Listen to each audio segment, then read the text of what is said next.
आपको बताएं breaking news, चीन और भारतीय सैनिकों के बीच झड़प की खबर। तवांग झड़प पर इस वक्त की बड़ी खबर, 30 से ज्यादा सैनिक जख्मी हुए हैं, यह जानकारी आ रही है। 30 से ज्यादा सैनिकों के जख्मी होने की खबर। झड़प के बाद दोनों देशों के सैनिक पीछे हटे हैं। इस वक्त की बड़ी खबर, 9 दिसंबर की रात दोनों देशों के सैनिकों के बीच यह झड़प हुई। अरुणाचल प्रदेश के तवांग में भारत और चीन के सैनिकों के बीच झड़प। हालांकि इसमें राहत की बात यह है कि इसके बाद एक फ्लैग मीटिंग हुई और फिर दोनों देशों के सैन्य अधिकारियों ने मिल बैठकर इस मुद्दे को डिस्कस किया है। 30 से ज्यादा सैनिक दोनों देशों की तरफ से जख्मी हुए हैं, यह जानकारी आ रही है। और झड़प के बाद दोनों देशों के सैनिक पीछे हटे हैं। तवांग 1962, आप इसको भूल नहीं सकते दिनेश। 1962 में तवांग में ही चीन की सेना घुस आई थी और 28 दिनों तक वहां पर फिर रोक के रखा था हमारे जाबाजों ने। यांगसे, जिसमें हम बात कर रहे हैं, तवांग के यांगसे में ही पिछले साल 2021 में अक्टूबर में भी चीनी सैनिकों ने घुसपैठ की कोशिश की थी और वहां भी इस तरह की एक फ्लैग मीटिंग हुई थी। एक बार फिर आप देखिए, चाहे 2020 हो, 21 हो या 22, बार बार चीन के सैनिक घुसपैठ की कोशिश कर रहे हैं। दिनेश, बहुत बड़ा यहां पर एक ये मुद्दा, गलवान के बाद एकदम से वही तस्वीरें आ जाती हैं सहन में। एक बार फिर से हम आपके सामने ये खबर रख रहे हैं। देखिए ये खबर, और गलवान के बाद जो इंडिया का एक्सपीरियंस है, उसके बाद इस खबर के मायने और ज्यादा बढ़ जाते हैं। यहां आपके सामने नजर आ रही है खबर, अरुणाचल में भारत और चीन सीमा पर सैनिकों के बीच झड़प की खबर है। 9 दिसंबर की रात में ये हुआ, ऐसा बताया जा रहा है। भारत और चीन के सैनिकों के बीच में झड़प हुई है और इसमें 30 सैनिक दोनों ही तरफ के जख्मी हुए हैं। हालांकि दोनों ही तरफ के सैनिकों का अलग अलग नंबर क्या है, इस बारे में अभी स्थिति स्पष्ट होनी बाकी है। झड़प के बाद दोनों देशों के सैनिक पीछे हटे और सोर्सेस ये भी बता रहे हैं कि उसके बाद फ्लैग मीटिंग हुई है जिसमें दोनों तरफ के अधिकारी मिले हैं। लेकिन इसमें क्या बातचीत हुई है और आगे के लिए क्या तय हुआ है, इस बारे में स्थिति स्पष्ट होना बाकी है। दिनेश, यहाँ पर एक और बात साफ होनी बहुत जरूरी हो जाती है। वो बात ये कि आपको याद होगा जब गलवान का पूरा ये घटनाक्रम हुआ था, जिसे खूनी संघर्ष के तौर पर याद किया जाता रहेगा आने वाले इतिहास में, जब भारत और चीन के संबंधों की बात होगी, तब भी कई दफे दोनों ही तरफ से सेना के जो प्रोमिनेंट फेसेस थे, ऑफिसर्स थे, वो आके बैठते थे। कई बार बातचीत हुई, लेकिन वो बातचीत हर बार बेनतीजा हुई, या फिर यूं कहें कि चीन उसमें हर बार एक सेफ पैसेज लेकर निकल जाने की कोशिश करता रहा।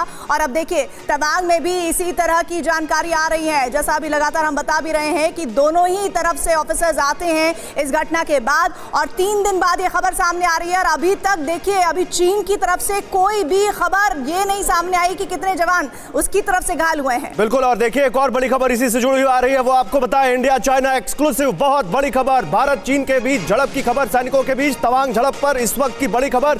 झड़प में भारतीय सैनिकों ने मुंह तोड़ जवाब दिया है। एक बहुत बड़ी खबर, भारतीय सेना के जवाब से पीछे हटे चीनी सैनिक। भारतीय सैनिकों ने गलवान की तरह यहां भी मुंह तोड़ जवाब दिया है पीएलए के सैनिकों को, और मौके से भागते नजर आए चीनी सैनिक। झड़प में भारतीय सैनिकों ने मुंह तोड़ जवाब दिया और मौके से भागते नजर आए हैं चीनी सैनिक। यानी भारतीय सैनिकों ने एक बार फिर अपना दम, अपना शौर्य, अपनी ताकत दिखाया और चीनी सैनिकों को पीछे हटने पर मजबूर किया। पीछे हटे हैं चीनी सैनिक। भारत ने एक बार फिर चीन को मुंह तोड़ जवाब दिया है। गलवान के बाद चीनी सैनिक जो तवांग में घुसे, 9 दिसंबर की रात को 20 से 30 सैनिकों के घायल होने की खबर। उसमें अपडेट यह है कि तवांग में इस हुई झड़प पर भारतीय सैनिकों ने चीन के सैनिकों को मुंहतोड़ जवाब दिया और उनको पीछे हटने को मजबूर कर दिया।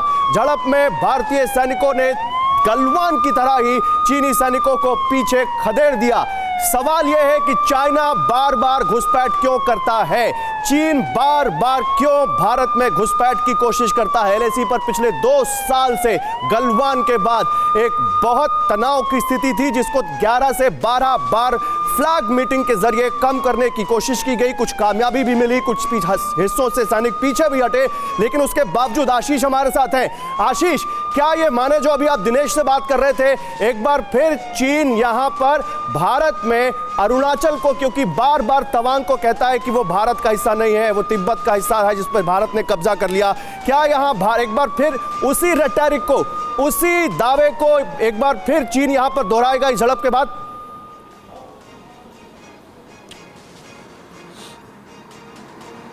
कोई नई बात नहीं है, वो तो हमेशा से ही कहते रहे हैं, लेकिन तवांग सेक्टर की ना एक पिक्युलियरिटी है। देखिए, तवांग सेक्टर में इस तरह के पेट्रोल्स के बीच में झड़प होना नई बात नहीं है, और ये 2006 से हम लगातार देखते रहे हैं, हर कुछ महीने पे या फिर कम से कम साल में 1 या 2 बार होता है।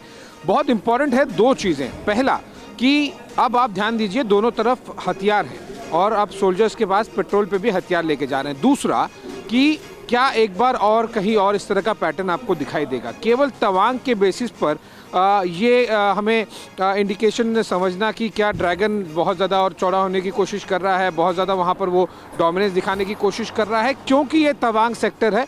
मैं इस कंक्लूजन को थोड़ा सा होल्ड करूंगा, वो इसलिए क्योंकि एज आई सेड 2006 से इस स्पेसिफिक सेक्टर में बहुत ज्यादा if I am not wrong, if I am not mistaken Ashish, 2021 में भी 8 अक्टूबर को या 18 अक्टूबर को ऐसी खबर आई थी जहां पर चीनी सैनिकों ने घुसपैठ की कोशिश की थी और फिर वहां भी एक मीटिंग की गई थी और फिर वहां भी उस मुद्दे को सुलझाया गया था।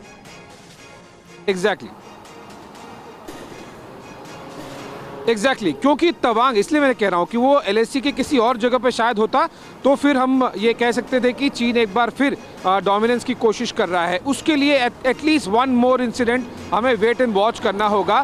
तवांग एक इस तरह का सेक्टर है। आप ये कहना चाह रहे हैं कि मौजूदा जो घटनाक्रम तवांग में हुआ है अरुणाचल प्रदेश के, आशीष, ऐसे में सवाल ये बनता है कि जिस तरह से हम सुन रहे हैं कि भारतीय कमांडर्स और चीन के कमांडर्स आकर वहां पर शांति बहाली की कोशिश कर रहे हैं, लेकिन ये शांति बहाली कब तक होगी, इस पर एक बड़ा सवालिया निशान है।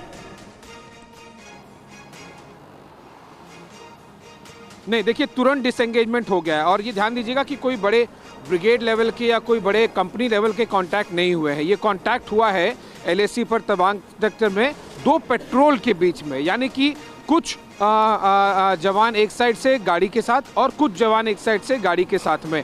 इसका ये बिल्कुल भी मतलब नहीं है जैसा गलवान में हुआ था या फिर ब्लैक टॉप पर हमें दिखाई देता था कि दोनों तरफ से 100, 150, 200 जवान हैं। ये जो आप बता रहे हैं आशीष, ये दोनों बातें, ये जो घटना हुई है ये निश्चित रूप से बड़ी घटना है, लेकिन फिर इसकी नॉर्मिटी क्या सेट करें?